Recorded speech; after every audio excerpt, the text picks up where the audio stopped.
I've been experimenting with many different types of plants over the last few months to see how each one behaves. Some of them become baskets, some others completely fail, but this one started with something that most of the people try to remove from their gardens: ivy.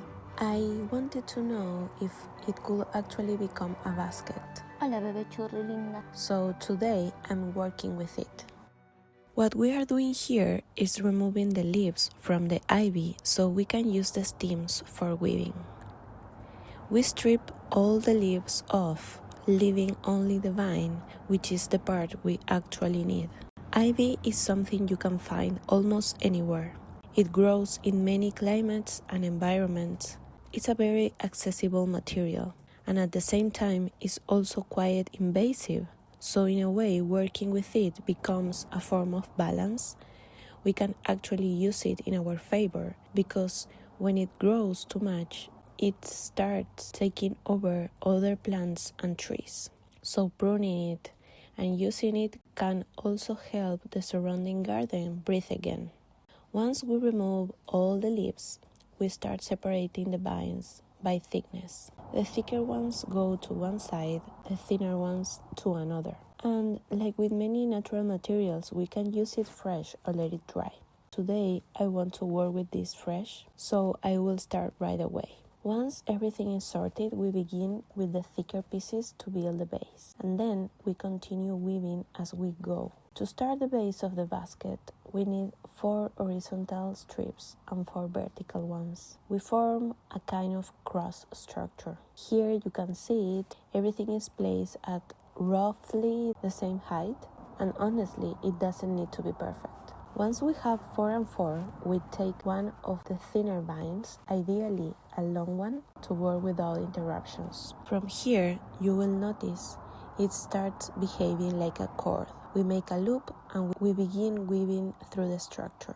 The beginning is always the hardest part. Everything feels tangled, chaotic, unclear. Feels like nothing is working, but I promise you, it always starts to make sense. Just take patience and trust in the process. Little by little, things begin to organize themselves, and then we can already start to recognize the base. It's not perfect, but it's there. The idea is to keep everything tight and structured, so we gently adjust and bring the pieces closer together. Today is cold, so we are working indoors. We are finishing the basket I started yesterday. The weaving process consists in bending the spokes upward and begin weaving the flexible strand, the long one, in circles around them. You move the weaver in a continuous zigzag pattern. Pass the weaver in front of the first spoke, pull it behind the next spoke, bring it in front of the third spoke, and so on. This is called over and under technique, and you keep repeating this circular motion, packing the rows down tightly against each other as you go.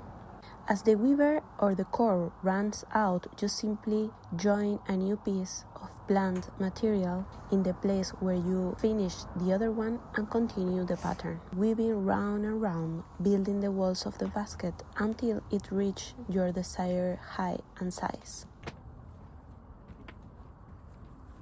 It's been about 2 months since I made this basket, and this is how it looks today. One thing I love about working with natural materials is that the process doesn't end by making it, it keeps changing. And for example, in this case, the ivy became much stiffer when it dried. It also shrank a little bit, but the structure stays strong. I'm going to show you closer. So this is super strong. And as you can see, it can contain a lot of fruits on it. So this is the nicest thing about working with natural materials. Each material teaches me something different, and sometimes the object itself isn't the most interesting part. It's how the plant behaves and how it changes over the time. So I hope this is helpful for you, and you can also try your own. You can have your own fruits contained in your own baskets.